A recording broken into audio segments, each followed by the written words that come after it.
السلام علیکم ورحمۃ اللہ وبرکاتہ۔ بہت ہی خوبصورت یہ مجلس ہے۔ دل تو یہ چاہ رہا ہے کہ جلسہ ایک دن بڑھا لیا جائے۔ ایسا خوبصورت منظر آپ لوگ نے پیش کر دیا ہے اور اتنے دھیان سے آپ سن رہے ہیں، کل سے بڑا تعجب ہو رہا ہے۔ کل کی 2 تقریریں شاید آپ کو اتنی سمجھ میں نہیں آئی ہوں گی، بار بار آپ کو تقریر وہ سننی پڑے گی۔ اور ہم علماء کی بھی ذمہ داری ہے کہ ہم اپنے جلسوں میں، بھائی آپ لوگ بوریت کا چکر اب چھوڑیے، اگر اسلام کو سمجھنا ہے تو صرف اچھا لگے وہی والی تقریر سنیں گے، اس کی ذہنیت ختم کیجئے۔ کچھ کام کی باتیں سننے کا بھی مزاج بنائیے۔ سمجھ میں نہ بھی آئے تب بھی کوشش کیجئے کہ توجہ کیجئے۔ ایک بار میں نہیں 10 بار میں سمجھ میں آئے گی بات۔ تو آپ کی جو دلچسپی کل سے نظر آ رہی ہے، یقیناً ہم آپ کی تعریف کے قائل ہو گئے۔ آپ کو سمجھ میں آئے نہ آئے، لیکن اس کے بعد بھی آپ پورے دھیان سے سن رہے ہیں۔ انشاءاللہ اللہ رب العالمین آپ کو سمجھ بھی دے گا۔ تو بہت خوبصورت یہ محفل اور یہ مجلس ہے۔ اللہ رب العالمین ہماری عملی زندگی میں اس مجلس کی ساری باتیں اللہ رب العالمین نافذ کر دے۔ آج کے آخری خطیب اور آخری مقرر ہمارے درمیان تشریف لا چکے ہیں، ان سے آپ بخوبی واقف ہیں، آپ متعارف ہیں اور آپ ان کو دل سے سننا بھی چاہتے ہیں اور آپ انشاءاللہ سنیں گے بھی۔ میں نے شروع ہی میں کہا تھا کہ اللہ کرے کہ ٹرین لیٹ ہو جائے، لیکن ابھی چیک کر رہا تھا تو بالکل رائٹ ٹائم پہ 1 بجے دکھا رہا ہے، 1:20 پہ نہیں 1 بجے۔ تو شیخ کو ضرورت پڑی گی تو دوسری ٹرین سے بھیج دیں گے ہم لوگ، لیکن ان کی تقریر پوری ہوگی انشاءاللہ۔ تو اب میں بلا تاخیر دعوت دیتا ہوں آج کے اس اجلاس کے آخری خطیب، آخری مقرر جناب مولانا ڈاکٹر عبدالغفار سلفی حفظہ اللہ کو۔ آپ تشریف لے آئیں اور اپنا موضوع لڑکیوں کی دینی تربیت، وقت کی اہم ضرورت، اس کے اوپر روشنی ڈالیں۔ جناب مولانا ڈاکٹر عبدالغفار سلفی تشریف لے آئیں۔ السلام علیکم ورحمۃ اللہ وبرکاتہ۔ الحمدللہ نحمده ونستعینه ونستغفره ونعوذ باللہ من شرور انفسنا ومن سیئات اعمالنا، من يهده الله فلا مضل له ومن يضلل فلا هادي له، وأشهد أن لا إله إلا الله وحده لا شريك له، وأشهد أن محمدا عبده ورسوله، يا أيها الذين آمنوا اتقوا الله حق تقاته ولا تموتن إلا وأنتم مسلمون، يا أيها الناس اتقوا ربكم الذي خلقكم من نفس واحدة وخلق منها زوجها وبث منهما رجالا كثيرا ونساء، واتقوا الله الذي تساءلون به والأرحام إن الله كان عليكم رقيبا،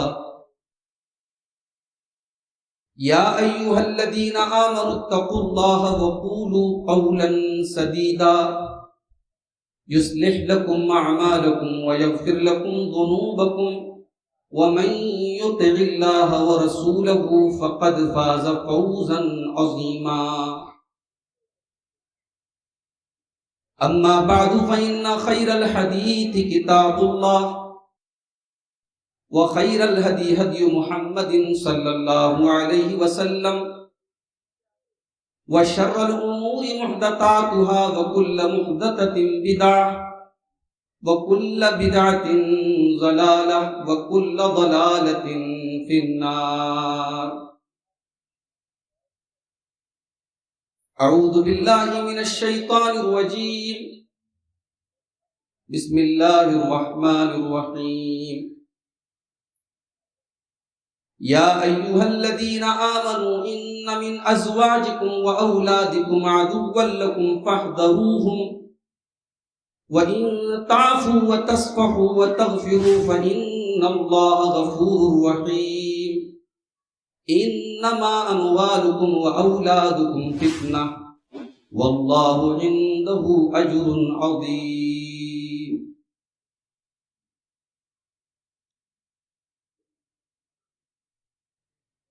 تقریر شروع کرنے سے پہلے آپ کے کانپور کے بڑے عظیم شاعر خطیب مولانا ڈاکٹر اسلم کانپوری کی ایک نظم آپ کو سنانا چاہتا ہوں، سماعت فرمائیں۔ ایمان کی دولت کھو بیٹھے، اسلام کی عظمت بھول گئے، ایمان کی دولت کھو بیٹھے، اسلام کی عظمت بھول گئے، غیروں کے فسانے یاد رہے اور اپنی حقیقت بھول گئے، غیروں کے فسانے یاد رہے اور اپنی حقیقت بھول گئے، اخلاق کا شیشہ چور ہوا، انصاف دلوں سے دور ہوا، اللہ کا شکوہ یاد رہا اور اپنی شرارت بھول گئے، اور اپنی شرارت بھول گئے، طوفان حوادث میں پھنس کر ذلت کا تماشا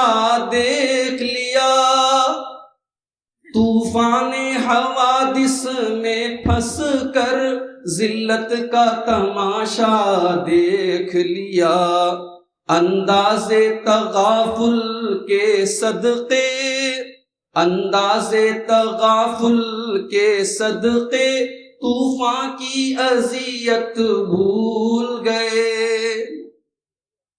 ہوتی ہیں نمازیں اب بھی تو دنیا کی نگاہوں میں، لیکن ہوتی ہیں نمازیں اب بھی تو دنیا کی نگاہوں میں، لیکن ایک سر کو جھکانا یاد رہا، سجدے کی حقیقت بھول گئے، میدان عمل سے دور ہوئے، دولت کے نشے میں چور ہوئے، میدان عمل سے دور ہوئے، دولت کے نشے میں چور ہوئے، کچھ رنگ طبیعت کیا بدلا، انسان کی فطرت بھول گئے، کچھ رنگ طبیعت کیا بدلا،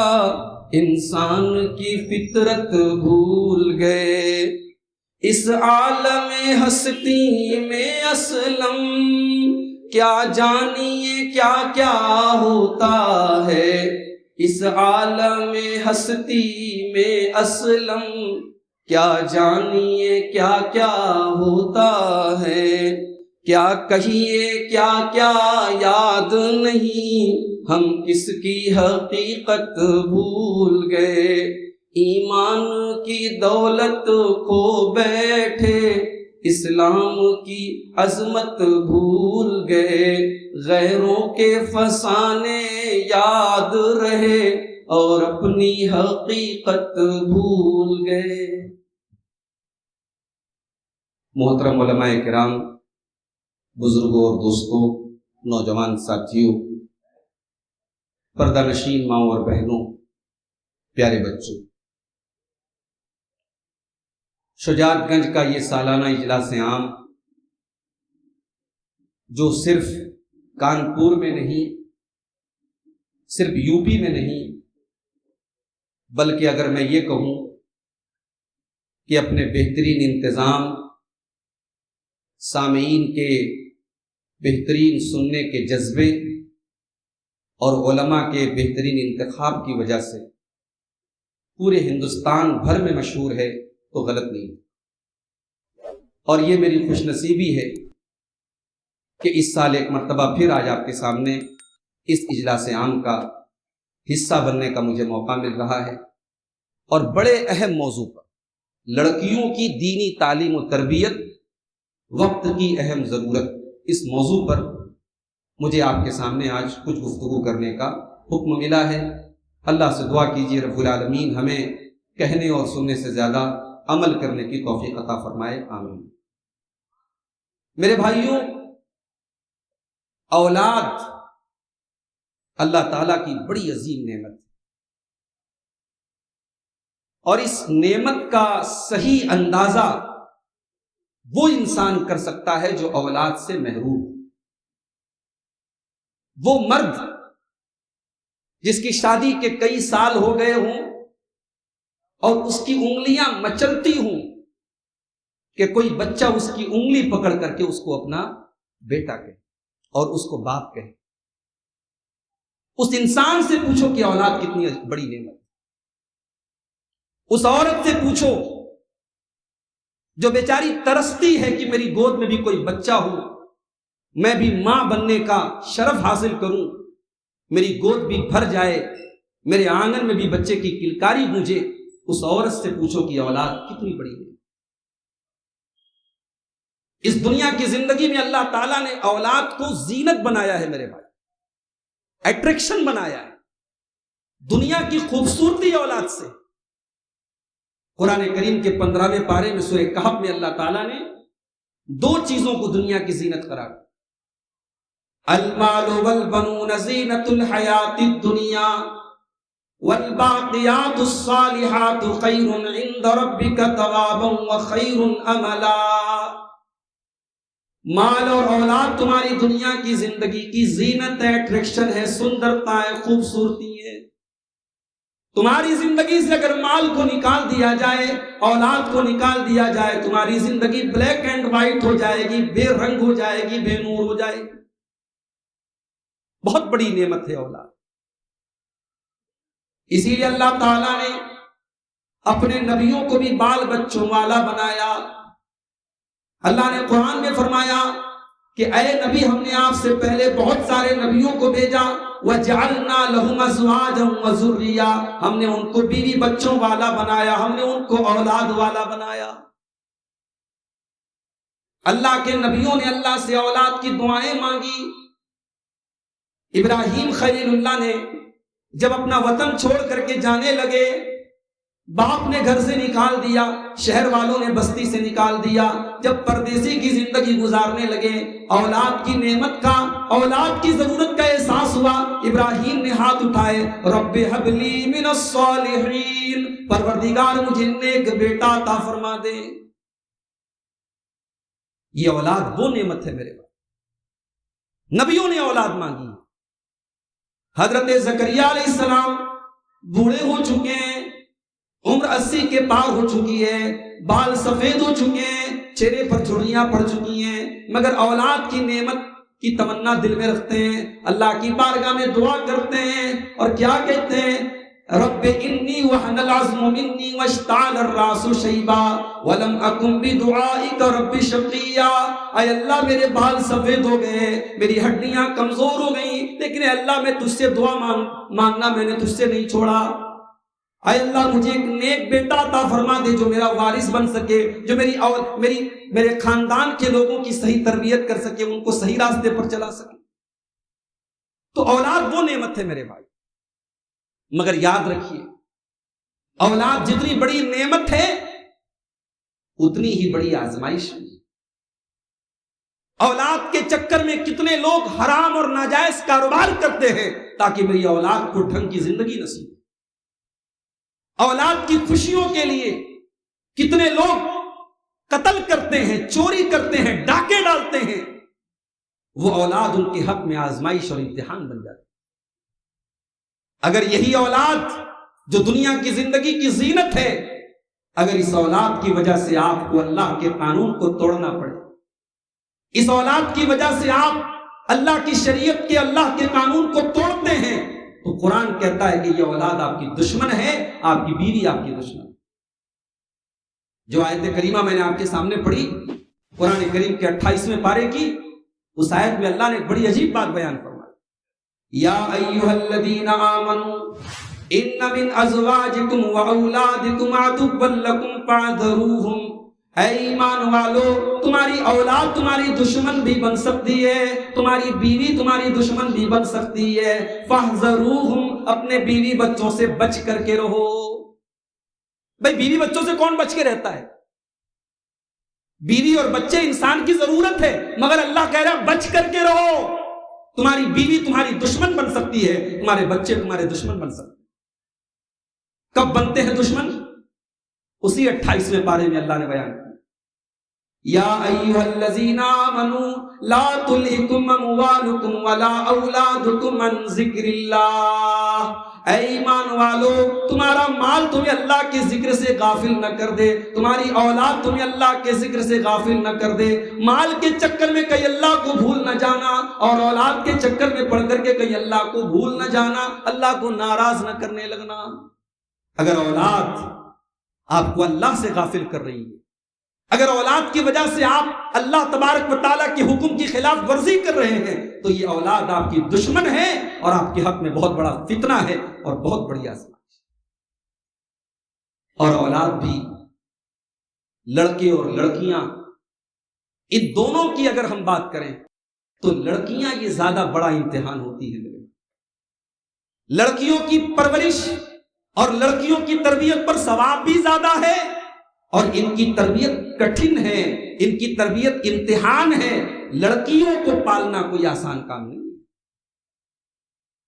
ہمیں لگتا ہے کہ آج زمانہ بڑا خراب ہے، بے پردگی کا دور ہے، مسلمان لڑکیاں مرتد ہو رہی ہیں، آج کے دور میں لڑکیوں کی پرورش کرنا چیلنج ہے. نہیں صاحب، لڑکیوں کی پرورش آج ہی چیلنج نہیں ہے، ہزاروں سال پہلے بھی چیلنج تھی.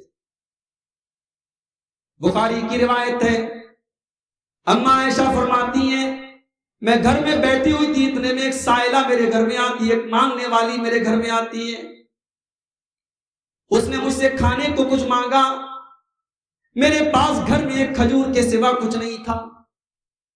حضرت عائشہ رضی اللہ تعالیٰ عنہ نبی کی بیوی تھی، بچانے کا جذبہ نہیں تھا ان کے اندر، لٹانے کا جذبہ تھا اللہ کی راہ میں.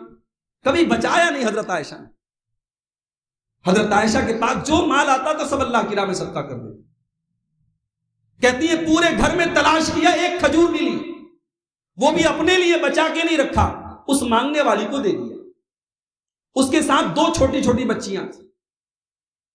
اماں عائشہ فرماتی ہیں اس نے کھجور کے 2 ٹکڑے کیے اور اپنی دونوں بیٹیوں کو تقسیم کر دیا، دونوں بیٹیوں کو دے دیا. وَلَمْ تَأْكُلْ مِنْهَا شَيْئًا، اور خود اس نے کچھ نہیں کھایا. مجھے بڑی حیرت ہوئی، اس عورت کے کلیجے کے اوپر پتہ نہیں کب کی بھوکی پیاسی تھی، اس نے کھجور میں سے کچھ نہ کھایا، اپنی بچیوں کو دے دیا. اماں عائشہ فرماتی ہیں جب میں نے یہ واقعہ اللہ کے پیارے نبی کو سنایا، آپ نے فرمایا اے عائشہ من ابتلی من هذه البنات بشيء كن له سترا من النار. اے عائشہ، لڑکیوں کی پرورش کرنا کوئی آسان کام نہیں ہے، بیٹیوں کی پرورش کرنا کوئی آسان کام نہیں ہے. اے عائشہ، جس کو اللہ تعالیٰ بیٹی دے کر کے آزماتا ہے، جس کے گھر میں بیٹی پیدا ہوتی ہے اور اللہ تعالیٰ اس کا امتحان لیتا ہے، اور اس امتحان میں اگر وہ انسان کھرا اتر جاتا ہے، کن لہو سترم من النار، وہ بیٹیاں اپنے ماں باپ کو جہنم کی آگ سے بچانے کا کام کرتی ہیں. بیٹی آپ کے لیے چیلنج بھی ہے اور جنت کا ٹکٹ بھی ہے میرے بھائی. اور اللہ نے اگر کسی کو 2 بیٹی دی، ہمارے ہاں اگر کسی کو پہلی اولاد لڑکی ہو گئی تو چلو بھائی پہلی اولاد لڑکی ہو گئی کوئی بات نہیں. اگر دوسری بھی لڑکی ہو جائے تو شوہر کے ماتھے پر بھی کبھی کبھی بل پڑ جاتا ہے. ساس بیچاری تیوری چڑھا لیتی ہے، سسر کو بھی ناراضگی ہو جاتی ہے، وارث نہیں ملا، ہوتا نہیں آیا، پوتی کہاں سے آ گئی. اگر 2 بیٹیاں آ گئیں، ہائے ہائے کیا مقام ہے اس انسان. 2 بیٹیاں اگر ہیں آپ کے پاس تو آپ کے پاس صرف جنت کا ٹکٹ نہیں ہے، اللہ کے نبی کے پڑوس میں رہنے کا ٹکٹ آپ کو. ایک تو ہے کہ آپ جنت میں چلے گئے، جنت میں بھی درجات ہوں گے، کلاس ہوں گے، جنت کا جو سب سے اپر کلاس ہوگا نبیوں کا کلاس ہوگا، اور نبیوں میں بھی ہمارے نبی کے پڑوس میں رہنے کا اس انسان کو مقام ملے گا جس نے 2 بیٹیوں کی صحیح پرورش کی۔ اللہ کے پیارے نبی فرماتے ہیں، صحیح مسلم کی روایت ہے، من آل جاریتین، جس نے 2 بیٹیوں کو پالا، جس نے 2 بیٹیوں کی پرورش کی، حتی تبلغا، یہاں تک کہ وہ دونوں بیٹیاں جوان ہو گئیں، جاء یوم القیامت انا وہو کہاتین، اللہ کے پیارے نبی نے 2 انگلیوں کو اس طریقے سے دکھا کر کے فرمایا کہ وہ انسان جنت میں میرے ساتھ اسی طریقے سے رہے گا جیسے یہ دونوں انگلیاں ایک دوسرے کے ساتھ ملی ہوئی ہیں، جڑی ہوئی ہیں، اٹیچڈ ہیں، وہ انسان جنت میں بالکل مجھ سے اٹیچ ہو کر کے رہے گا، میرے ساتھ رہے گا۔ یہ ہے لڑکیوں کی پرورش پر اجر و ثواب۔ ایک حدیث آپ کو سناتا ہوں، اور بڑی عجیب بات یہ ہے کہ اس حدیث میں لڑکی کا کہیں ذکر نہیں ہے، اور امام بخاری اس حدیث کو لائے ہیں صحیح بخاری کے اندر کتاب العلم کے اندر، اور امام بخاری نے اس حدیث کے اوپر جو چیپٹر قائم کیا ہے، جو باب قائم کیا ہے کہ انسان کو اپنے گھر والوں کو دین کی تعلیم دینا چاہیے، اپنی فیملی کو دین کی تعلیم دینا چاہیے، جبکہ پوری حدیث میں فیملی کا ذکر نہیں۔ آئیے پہلے حدیث پڑھ کے سنا دیں۔ اللہ کے پیارے نبی فرماتے ہیں، ثلاثۃ لہم اجران، 2 لوگ ایسے ہیں جن کو ڈبل ثواب ملے گا، 2 لوگ ایسے ہیں جن کو ڈبل ثواب ملے گا۔ العبد المملوک، ایک وہ انسان جو کسی کا غلام ہو، ادا حق اللہ و حق موالیہ، اس نے اللہ کا بھی حق ادا کیا ہو اور اپنے مالک کا بھی حق ادا کیا ہو، اس غلام کو اللہ تبارک و تعالی ڈبل ثواب دے گا۔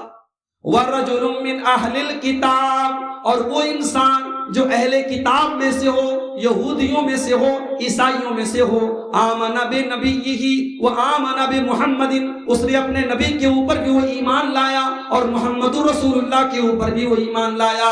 وہ عیسائی اسلام قبول کر لے، وہ یہودی اگر اسلام قبول کر لے، اس کو ڈبل ثواب ملے گا۔ اور تیسرا انسان ورجل کانت عنده امۃ، اور وہ انسان جس کے گھر میں لونڈی ہو، جس کے گھر میں لونڈی ہو، فَعَدَّبَهَا فَأَحْسَنَ تَعْدِيبَهَا، اور اس نے اپنی لونڈی کی صحیح تربیت کی ہو، وَعَلَّمَهَا فَأَحْسَنَ تَعْلِيمَهَا، اور اس کو اچھی تعلیم دلائی ہو، اور پھر اس کو آزاد کر کے اس سے نکاح کر لیا ہو۔ اب آپ نے پوری حدیث سن لی، حدیث میں فیملی کا ذکر نہیں ہے، لیکن امام بخاری اس حدیث سے کیا دلیل نکال رہے ہیں کہ انسان کو اپنے گھر والوں کو دین کی تعلیم دینا چاہیے۔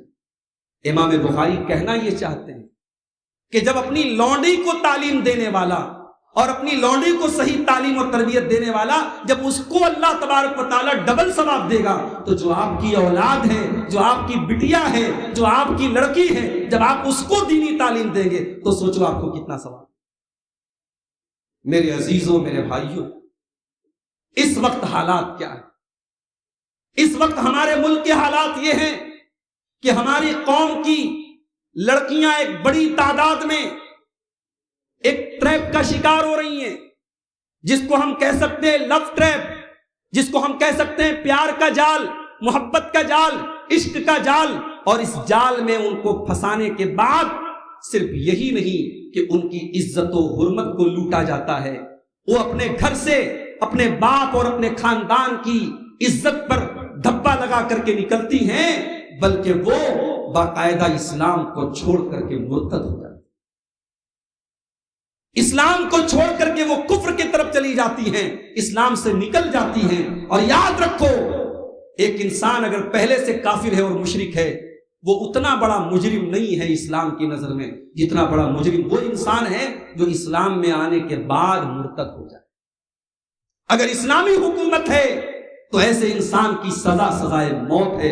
اللہ کے نبی فرماتے ہیں، من بدل دینہ فاقتلوہ، جو اپنے دین کو بدل ڈالے اس کو قتل کرو۔ اتنا سخت کیوں ہے یہ قانون اسلام کا؟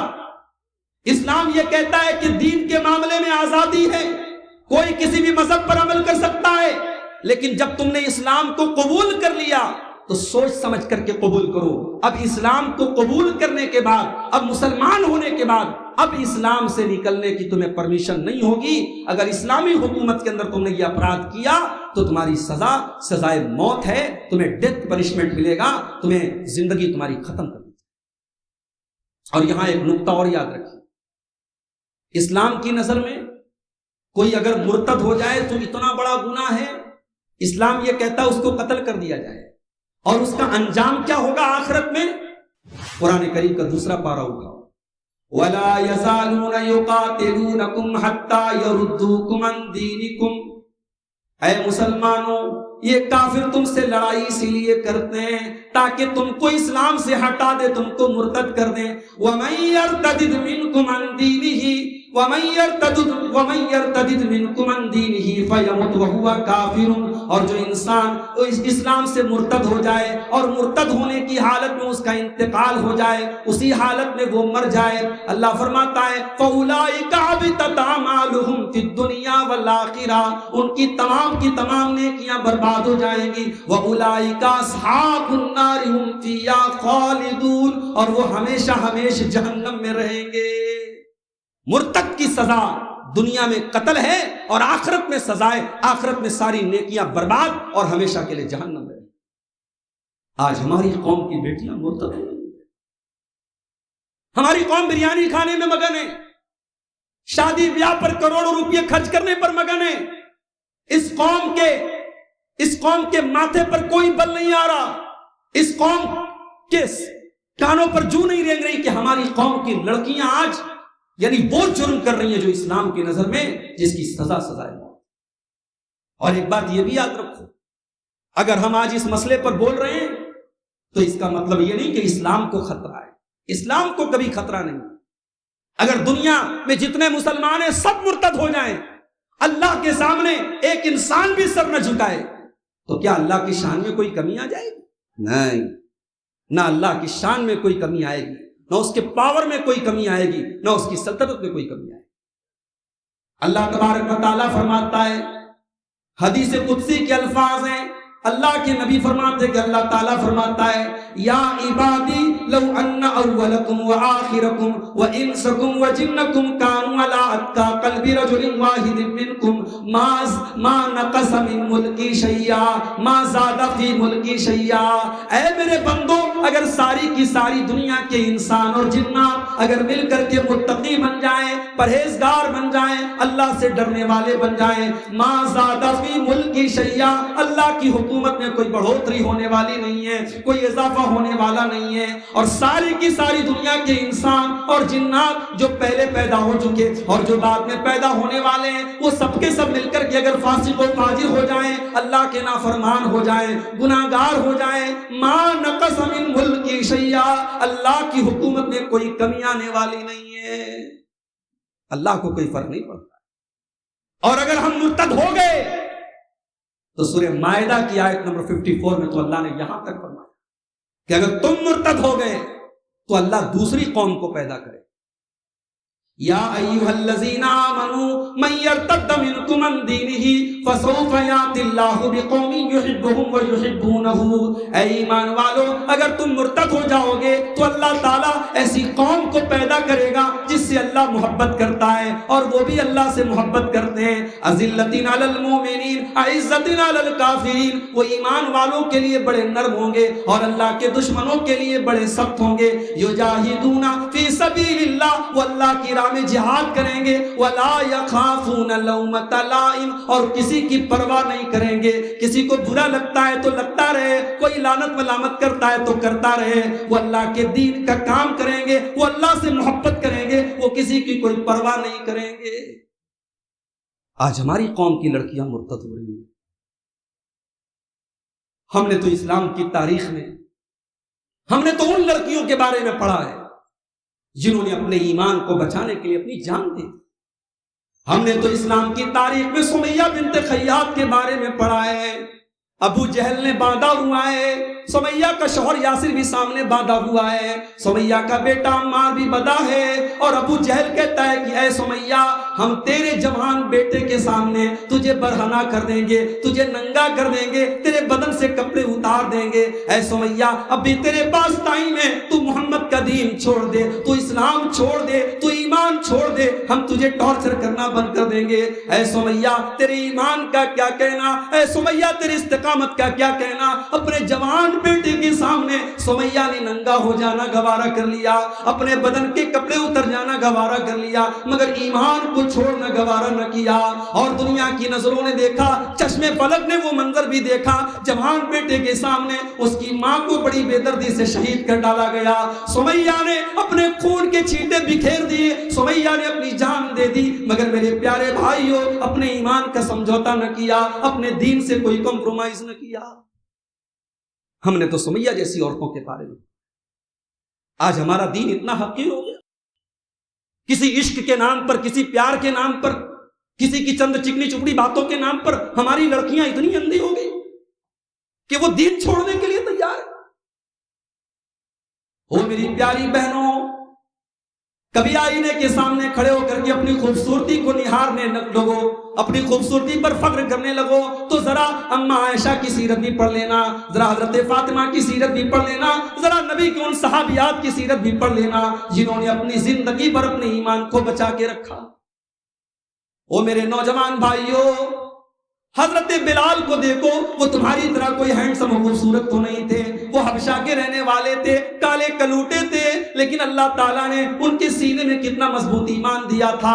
جب بلال کو ان کا مالک عرب کے تپتے ہوئے صحرا پہ لٹا دیا کرتا تھا، ان کے سینے پر گرم پتھر رکھ دیتا تھا اور بلال سے کہتا تھا، اے بلال ہم تجھے یہ تکلیف دینا بند کر دیں گے، ہم تجھے ٹارچر کرنا بند کر دیں گے، اے بلال بس ایک شرط ہے، تو محمد کے دین کو چھوڑ دے، تو ہمارے 360 معبودوں کی عبادت کا اقرار کر لے۔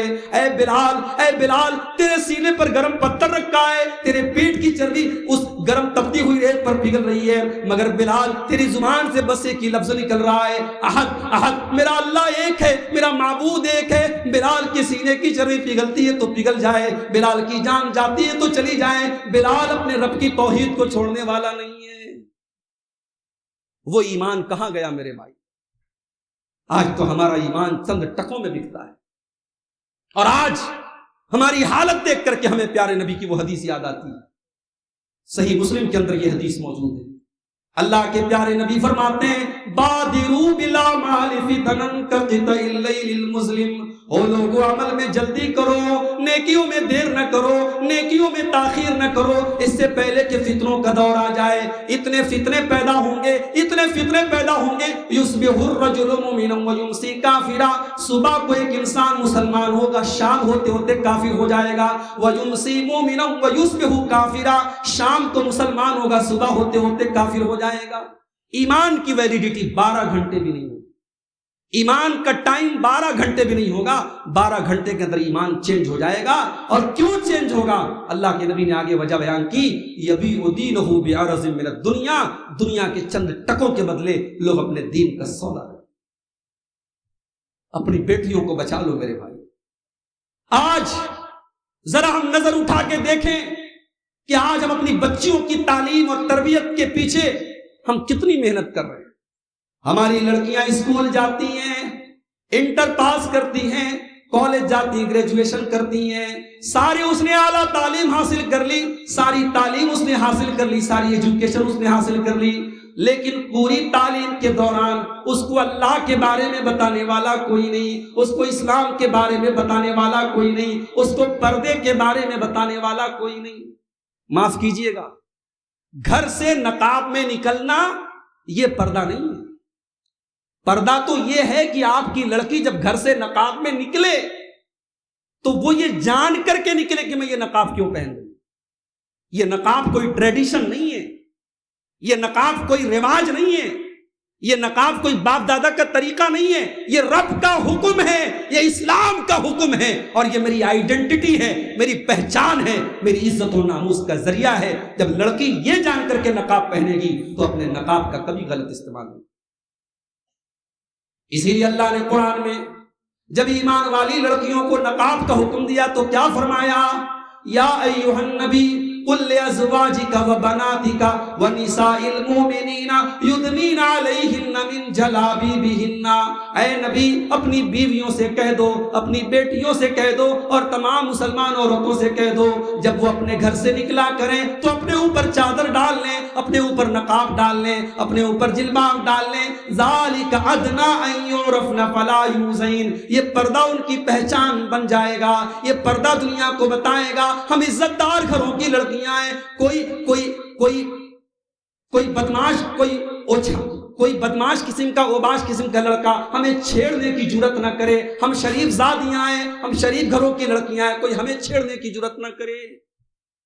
اگر آپ نے یہ تعلیم اپنی بیٹی کو دی تو وہ بیٹی نقاب پہن کر کے کسی مشرک کے ساتھ زناکاری اور بدکاری کے راستے پر نہیں جائے گی. اپنی بیٹیوں کو جب آپ تعلیم دیں تو اس تعلیم میں میرے بھائیوں 2 چیزیں بنیاد ہونی چاہیے. لڑکیوں کی تعلیم میں 2 چیزیں بنیاد ہونی چاہیے. آج ہمارے یہاں ایک نعرہ دیا جاتا ہے لڑکا لڑکی برابر ہے, لڑکا لڑکی برابر ہیں. معاف کیجئے گا, اسلام اس نظریے سے ایگری نہیں کرتا.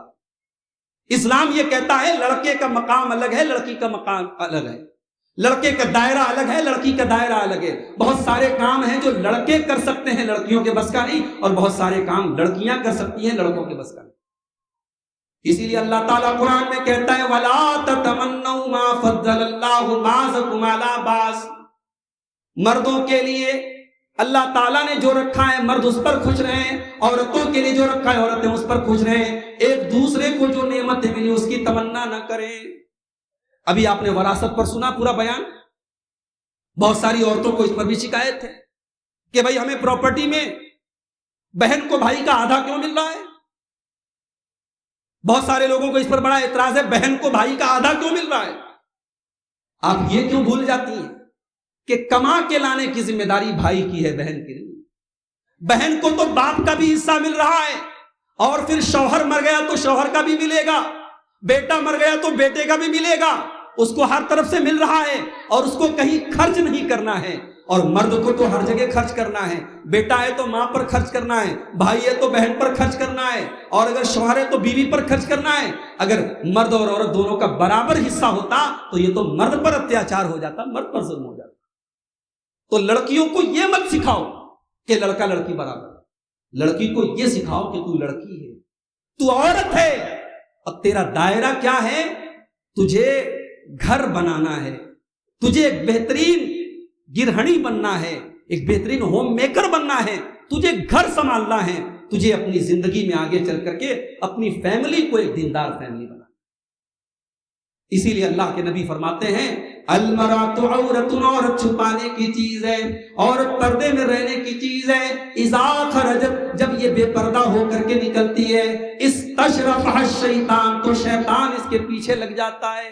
یہ بنیادی تعلیم ہے جو آپ کو اپنی بچیوں کو دے. عورت کو عورت بن کر کے رہنا ہے, اس کو یہ سکھانا ہے بچپن سے کہ تو ایک لڑکی ہے, ایک عورت ہے. آپ کی لڑکی 8 سال کی ہو جائے, 10 سال کی ہو جائے, اب دھیرے دھیرے سمجھدار ہونے لگی ہے, اب اس کو پورے کپڑے پہنانا شروع کر دو.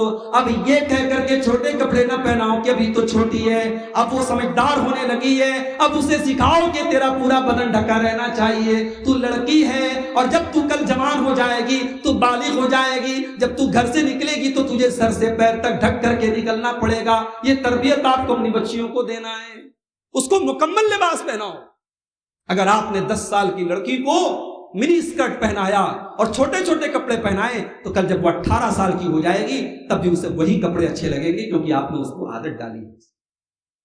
اللہ کے نبی کی سالی حضرت اسماء رضی اللہ تعالیٰ عنہ ایک مرتبہ آپ سے ملنے کے لیے آتی ہیں.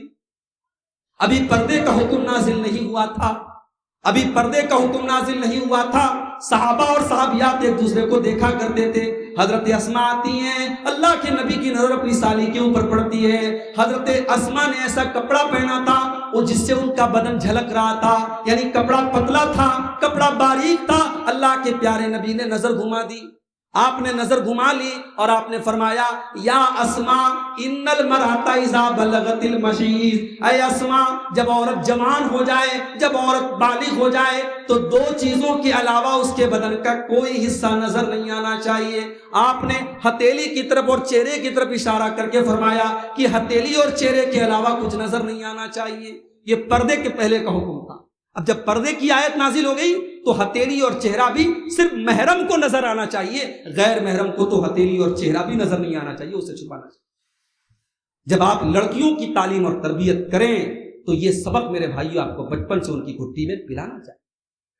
آپ کو اپنی لڑکیوں کو یہ تعلیم بھی دینی چاہیے کہ بلا ضرورت گھر سے نکلنا یہ تیرا کام نہیں ہے۔ تیرا رب قرآن میں کہتا ہے وَقَرْنَ فِي بُيُوتِكُنَّ وَلَا تَبَرَّجْنَ تَبَرُّجَ الْجَاهِلِيَّةِ الْأُولَىٰ، اے مسلمان عورتوں تم عزت کے ساتھ اپنے گھر میں رہا کرو اور گھر سے بناؤ سنگار کر کے میک اپ کر کے سج دھج کر کے نہ نکلا کرو۔ شاعر کہتا ہے تو چراغے کھانا تھی اب رونق محفل ہوئی، تو چراغے کھانا تھی اب رونق محفل ہوئی، دیکھ کے گوہر کر لیے تو نے خزب ریز قبول۔ اے مسلمان عورت تو گھر کی زینت تھی، تو گھر کو روشن کرنے والی تھی، آج پوری دنیا کو روشن کر رہی ہے۔ تو نے قیمتی جواہرات کو دیکھ کر کے کنکر پتھر لے لیے ہیں، تو نے اپنے مقام کو کھو دیا۔ آج دنیا کہتی ہے ہم نے عورت کو بڑا اونچا مقام دیا، بڑی عزت دے دی ہم نے عورت کو۔ کیا عزت دی آپ نے؟ جاڑے کا موسم ہے، انڈیگو کی فلائٹ سے آپ سفر کر رہے ہیں، فلائٹ کے اندر جتنے مرد عورت ہے سب جاڑے کے کپڑے پہنے ہوئے ہیں، لیکن ایئر ہوسٹس کو آرڈر ہے کہ وہ ایسا کپڑا پہنے گی اس کی جان سے لے کر کے اس کے پیر کی ہتھیلی تک کا پورا پیر جھلکتا ہو، نظر آتا ہو۔ وہ جو کپڑا پہنے گی اس کی آستین نظر آتی ہو۔ کیوں؟ اس کا کام ہے کسٹمر کو لبھانا، اس کا کام ہے گراہکوں کو آکرشت کرنا، اس لیے اس کے بدن کے یہ اعضاء نظر آنے چاہیے اور اسی کا اس کو پیسہ ملتا۔ یہ عورت کو عزت دی آپ نے۔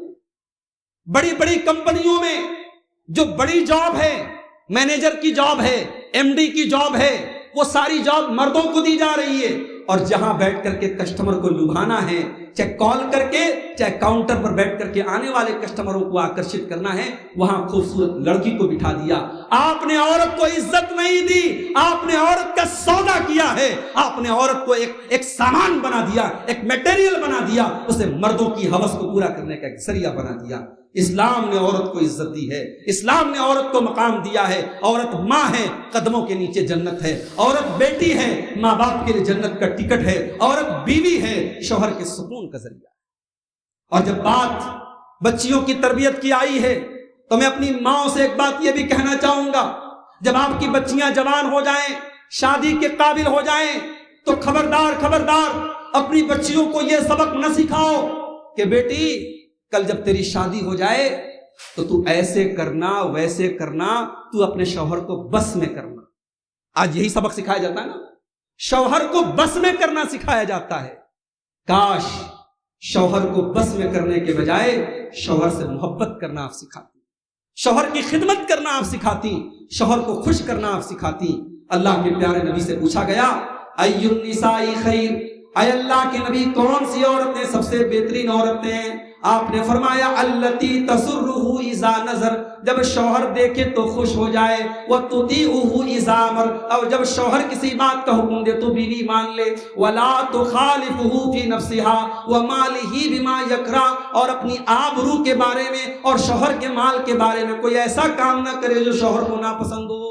یہ تین کام جو عورت کر لے وہ جنتی ہے۔ اور یاد رکھو میرے بھائیوں، عورت رات بھر تہجد کی نماز پڑھے، عورت روزانہ نفل روزہ رکھے اور حج اور عمرے کر لے، لیکن اگر وہ اپنے شوہر کی خدمت نہیں کرتی، شوہر کو خوش نہیں کرتی، اس کا جنت میں جانا بہت مشکل ہے۔ اللہ کے نبی کے پاس ایک عورت آتی ہے، اللہ کے نبی کے پاس کسی کام سے آتی ہے، جب وہ جانے لگتی ہے اللہ کے نبی پوچھتے ہیں کیا تیری شادی ہو چکی ہے؟ ذات زوج انتی، کیا تیری شادی ہو چکی ہے؟ ہاں اللہ کے نبی میری شادی ہو چکی ہے۔ آپ نے فرمایا تو اپنے شوہر کے لیے کیسی ہے؟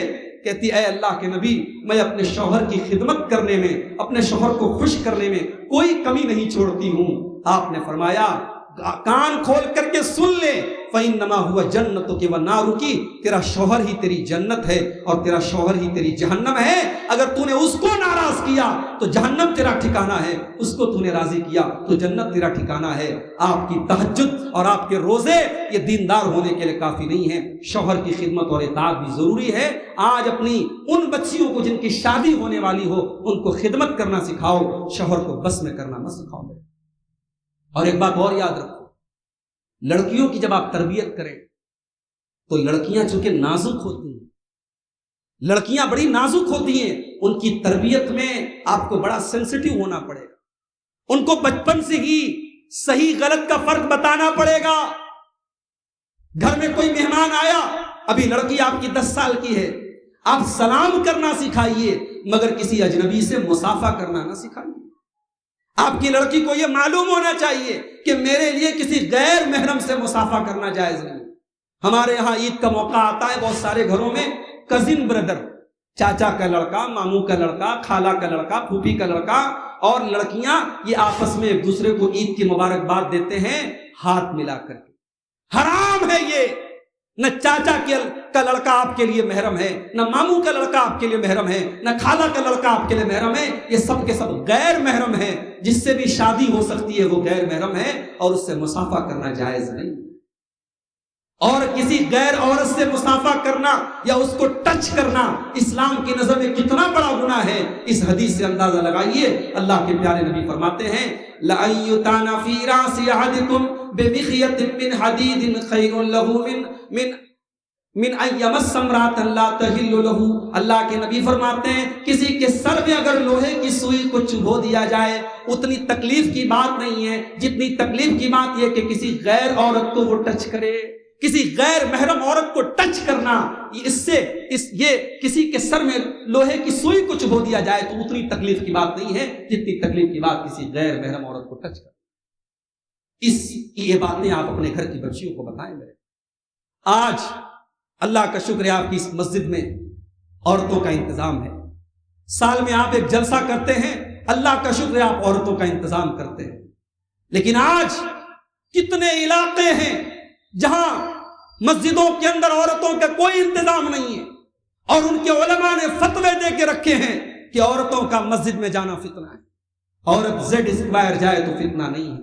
عورت واٹر پارک میں جا کر کے دوسروں کے سامنے پانی میں نہائے تو فتنہ نہیں ہے. عورت کانپور کی سڑکوں پر کھڑی ہو کر کے بریانی کھائے تو فتنہ نہیں ہے. سارا فتنہ کہاں ہے؟ عورت مسجد میں جا کر کے اگر جمعہ کی نماز پڑھ لیتی ہے بہت بڑا فتنہ ہوتا ہے. اور ہم نے تو اس عالم کی زبان کو بھی دیکھا تھا. بہار کے ایک عالم نے کسی زمانے میں اہل حدیثوں کو تانا دیتے ہوئے کہا تھا کہ اہل حدیثوں ذرا اپنی عورتوں کو ہماری مسجد میں بھیج کے دیکھو، ہم تمہیں 9 مہینے کے بعد اس کا انجام بتا دیں. اتنی گندی اور اتنی گھناؤنی زبان ایک عالم دین نے استعمال کی. مگر آج جب مسلمان لڑکیاں مرتد ہونے لگی تو کل تک جنہوں نے فتوے دیے تھے کہ مسجدوں میں عورتوں کا جانا فتنہ ہے، آج ان کی بھی آنکھیں کھل گئی ہیں. اب دبی دبی زبان میں وہ بھی کہنے لگے کہ نہیں صاحب اب عورتوں کا انتظام ہونا چاہیے. ہم تو ہمیشہ سے کہہ رہے تھے. اعظم گڑھ کے علاقے میں گیا، ایک اہل حدیثوں کی بستی تھی، بڑی شاندار مسجد تھی. لوگوں نے بتایا کہ ہمارے یہاں جمعہ کی نماز میں عورتوں کا انتظام نہیں ہوتا، عید کی نماز میں عورتوں کا انتظام نہیں ہوتا. میں نے تقریر میں کہا اور بڑے سخت انداز میں کہا کہ اگر آپ اپنے آپ کو اہل حدیث کہتے ہیں اور آپ کی عید کی نماز میں عورتوں کا انتظام نہیں ہے تو معاف کیجئے، آپ کی اہل حدیثیت بہت کچی ہے، بہت کمزور ہے.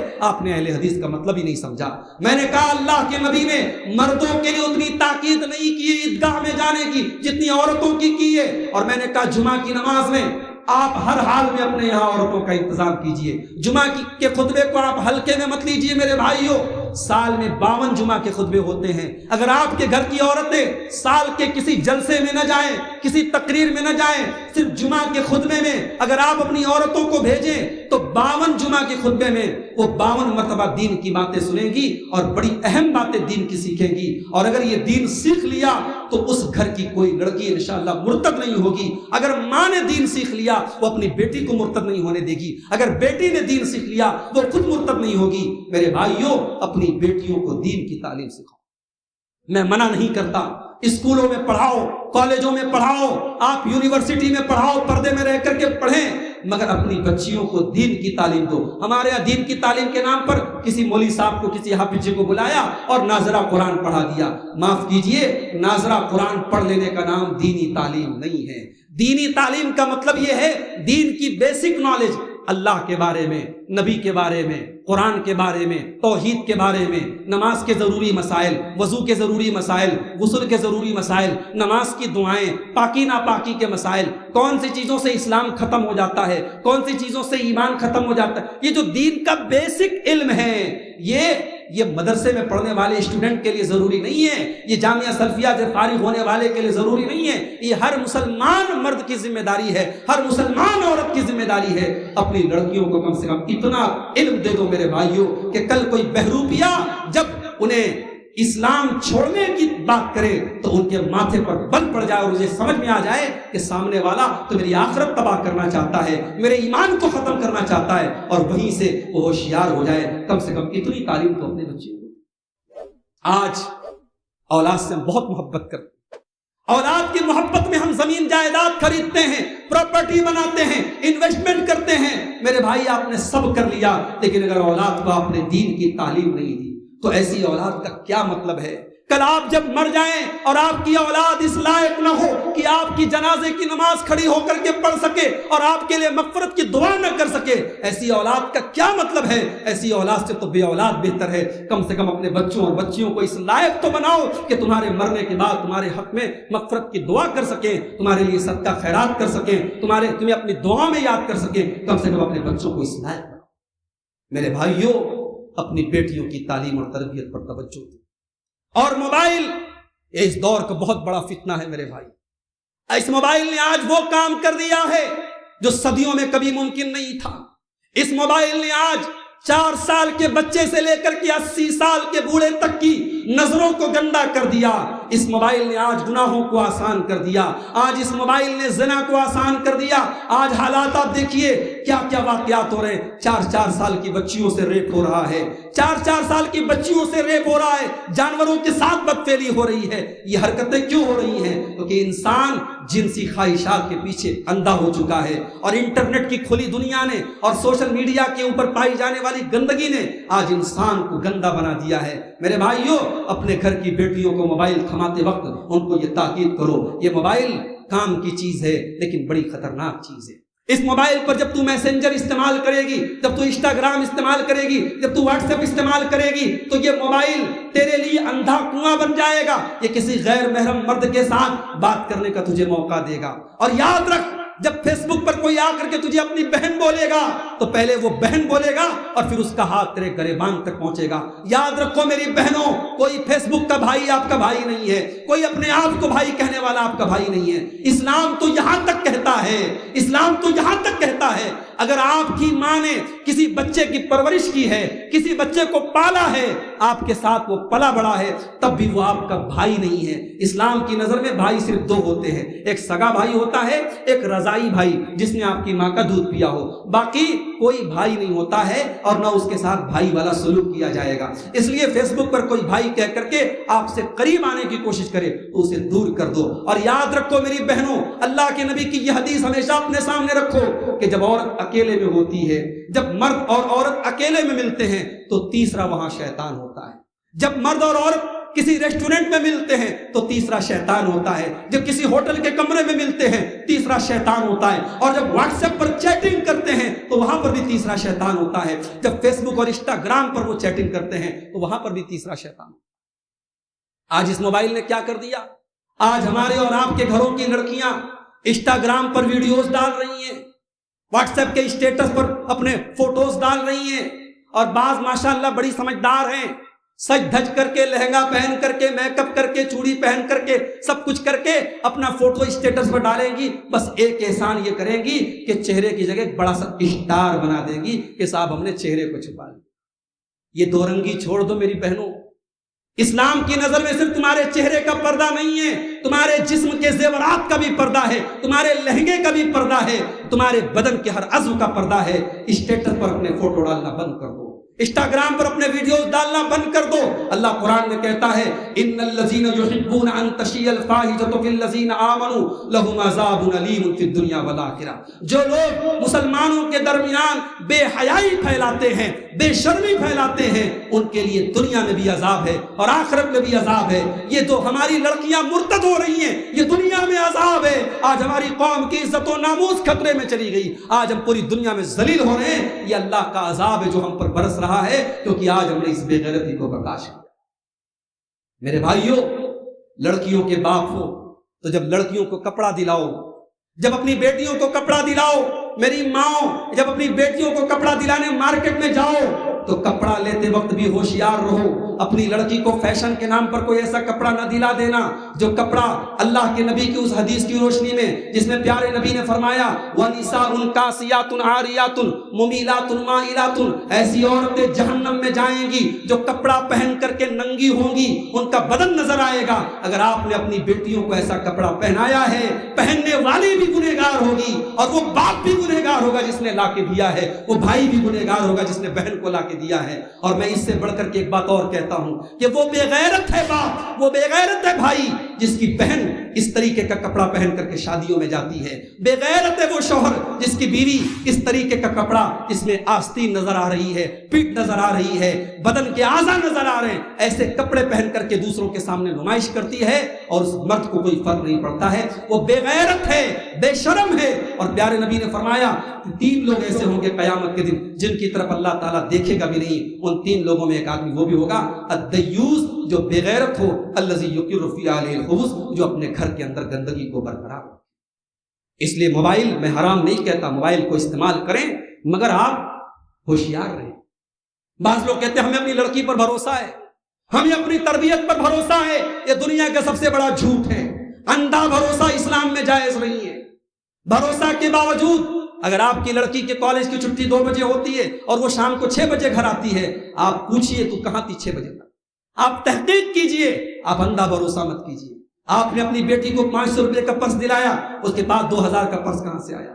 آپ نے بیٹی کو 10,000 کا موبائل دلایا، اس کے پاس آئی فون کہاں سے آیا؟ یہ آپ ایک گارجین کے ناطے، ایک باپ کے ناطے، ایک ماں کے ناطے آپ کی ذمہ داری ہے. حضرت مریم کی پرورش کر رہے تھے ان کے خالو، اور جب مسجد میں آتے تھے اور دیکھتے تھے کہ مریم کے پاس بغیر موسم کا پھل رکھا ہوا ہے تو حضرت مریم بڑی نیک تھی، بڑی عابدہ تھی، لیکن خالو نے اندھا بھروسہ نہیں کیا. خالو نے پوچھا یا مریم انا لک ھذا، اے مریم یہ پھل تیرے پاس کہاں سے آیا؟ قالت هو من عند اللہ، مریم نے کہا یہ اللہ کی طرف سے آیا. اندھا بھروسہ مت کرو میرے بھائی، اپنی بچیوں کی تربیت کے معاملے میں سینسٹیو بنو، ہوشیار بنو. وقت میرا پورا ہو رہا ہے، 1 بج چکے ہیں، ٹرین پکڑنا ہے، صبح بنارس میں 7 بجے کلاس بھی ہے. یہ موضوع بڑی تفصیل چاہتا ہے میرے بھائیوں، مجھے اندازہ ہے تشنگی رہ گئی ہے، موضوع کے بہت سارے حصے رہ گئے ہیں. پھر کبھی موقع ملا فرصت سے آئیں گے، آپ کے سامنے باتیں رکھیں گے. آئیے ہم اللہ سے دعا کریں رب العالمین ہم میں سے جو بیٹیوں کے باپ ہیں انہیں اپنی بیٹیوں کی صحیح تربیت کرنے کی توفیق عطا فرما. اے اللہ اگر تو نے ہمیں بیٹیاں دے کر کے ہمیں آزمایا ہے تو اے اللہ اس امتحان میں تو ہم سب کو کھرا اترنے کی توفیق عطا فرما. رب العالمین ہماری قوم کی جو بیٹیاں آج دوسروں کے جال میں پھنس کر کے مرتد ہو گئی ہیں، اے اللہ تو اس جال سے ان کو نکل کر کے دوبارہ اسلام کے سائے میں آنے کی توفیق عطا فرما دے. اے اللہ ہماری قوم کی اگر کہیں کوئی بھی بیٹی کسی اوباش اور بدماش کے قبضے اور چنگل میں ہے اور اسلام سے نکلنے کی کگار پر ہے، اے اللہ تو وقت رہتے اسے سبق حاصل کرنے اور دوبارہ صحیح راستے پر لوٹنے کی توفیق عطا فرما. اے اللہ ہمارے نوجوان لڑکیوں اور لڑکیوں کو موبائل کے فتنوں سے بچا. اے اللہ ہمارے نوجوان لڑکیوں اور لڑکیوں کو بے حیائی کے فتنے سے بچا. اے اللہ ہماری قوم کی بیٹیوں کو بدکاری سے بچا. اے اللہ جو ہم میں سے بے نمازی ہیں ان کو نمازی بنا دے. اے اللہ جو بے روزگار ہیں ان کو حلال روزی عطا فرما دے. اے اللہ جو بیمار ہیں ان کو شفائے کامل عاجل عطا فرمائے. ہمارے بڑے ابو حاجی عبدالحفیظ صاحب بھی بڑے بیمار ہیں، ابھی ان کے صاحبزادے کا فون آیا تھا، انہوں نے خاص طور سے آپ حضرات سے دعا کی درخواست کی ہے، دعا کیجیے اللہ ان کو، ہمارے بڑے والد صاحب کو حاجی عبدالحفیظ صاحب کو بھی صحت و تندرستی عطا فرمائے، شفائے کامل عاجل عطا فرمائے. اور جو بھی ہمارے اہل ایمان بیمار ہیں اللہ سب کو صحت و تندرستی عطا فرمائے. آج کے اس جلسے میں جن بھائیوں بھائیوں نے کسی بھی طریقے کی محنت کی ہے، دامے درب سخنے کسی بھی طریقے کا تعاون کیا ہے، اللہ ان کی محنتوں کو قبول فرمائے، اللہ ان کے مال و منال میں برکت عطا فرمائے، اللہ اس مدرسے کو جو اس مسجد کے اندر چل رہا ہے اللہ اس مدرسے کو اور ترقی عطا فرمائے، اس مدرسے سے پڑھنے والے بچوں کو دین کا خادم بنائے، اللہ جب تک ہم سب کو دنیا میں زندہ رکھے اسلام پر زندہ رکھے اور ہم سب کا خاتمہ ایمان پر ہو، آمین وآخر دعوانا الحمدللہ رب العالمین، والسلام علیکم ورحمۃ اللہ۔